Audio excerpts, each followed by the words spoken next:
જો આ દેશી મેગી, ઘઉંના લોટની દેશી મેગી. આને આ રીતે પાણીમાં બાફી લેવાની, પછી બફાઈએ પછી છે મિત્રો. આ બહુ બફાઈ ગઈ છે. હવે જો આ રીતે આમાં થાળીમાં લઈ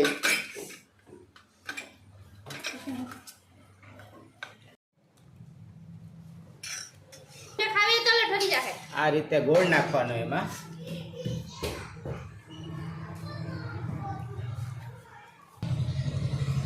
ઘી નાખવાનું, આમ પછી મિક્સ કરી નાખવાની આ રીતે.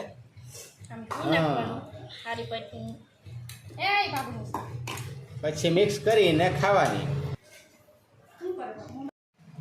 ગોળ નાખીને આ રીતે મિક્સ કરી લેવાની અને પછી ખાવાની. કેમ બેટા, કેમ લાગી તમને આ? બેન તમને? બેન તમને? ખૂબ મસ્ત. તો મિત્રો આ રીતે દેશી મેગી આ આપણે ગોળ ઘી સાથે ખાવાની. ખાંડ સાથે તમે ખાઈ શકો. બહુ મજા આવે એમ છે ને ઘઉંના લોટની થાય છે.